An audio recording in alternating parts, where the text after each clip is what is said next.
The Watchers, Night 1. The rain didn't let up. It never really does in this city. It just changes tempo.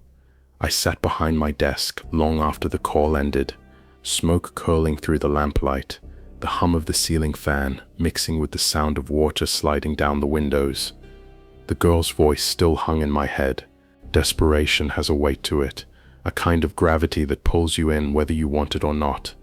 I opened the case file drawer, found a fresh folder, and wrote her name on the tab, Clara Vale, another stranger about to live rent-free in my thoughts.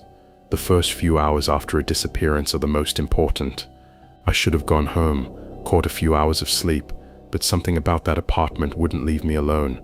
I kept seeing the words she'd written on the wall, "The Watchers see everything," and hearing the way the hallway light buzzed out right before the footsteps stopped. At 2:30 a.m., I gave in, grabbed my coat, and went back out into the rain. The city was quiet, in that haunted way it gets after midnight. The steam from the subway grates drifted through the streets like ghosts without the energy to scare anyone. The neon signs above the 24-hour laundromat flickered, one of them stuttering the word open in Morse code.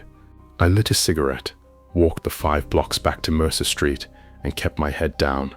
The building looked different at night, meaner.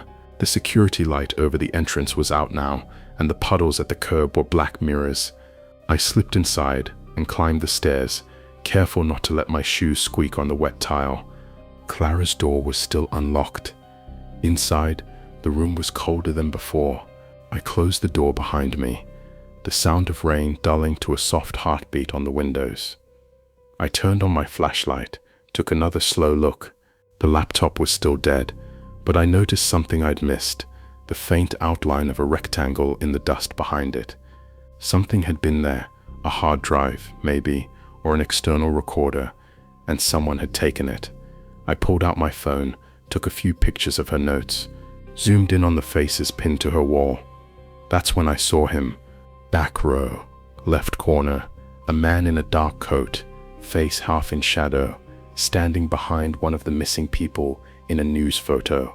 In another clipping, same man, different crowd, always the same angle, the same coat. Like he wanted to be found, but only by someone who knew where to look. I pocketed the photo and started toward the door. That's when the floor creaked. The sound came from the hallway. Soft, deliberate. I killed the flashlight and waited. 10 seconds of silence. Then a single tap on the apartment door. Not a knock, more like a test. I stepped to the side, gun ready, and waited again. Another tap, then footsteps retreating down the stairs. I opened the door just enough to see the stairwell. A small envelope lay on the top step, already getting damp from the rain blowing in through the window. No one else around. Inside the envelope, a memory card. No note, no label, just the faint smell of tobacco. I slipped it into my pocket and got out fast. Back at the office, I wiped the rain from my coat, made a pot of coffee, and booted up the old desktop. The fan whined like it was tired of secrets too. The card held one video file. I clicked play. The screen showed a dimly lit hallway, the same building, same floor as Clara's apartment.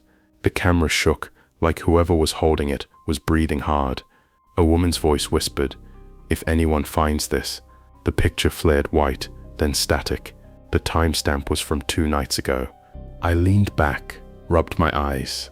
Clara had recorded this right before she vanished. Someone had filmed her, or she'd filmed herself, and then someone had dropped the evidence right at my feet. Either way, it meant one thing. I wasn't just following her trail anymore. Someone wanted me on it. By dawn, the rain had thinned to a drizzle. The city looked washed, but not clean. I poured what was left of the coffee into a chipped mug and stood by the window, watching the first commuters drift through the fog. I had more questions than answers. Who was the man in the coat? Who left the memory card? And what exactly were the Watchers? I lit one last cigarette before heading out again. The smoke stung, the kind of burn that keeps you awake. Cases like this always start small. A phone call, a missing face, a promise to find someone, but they grow teeth fast. The rain started up again as I stepped into the street. It always does.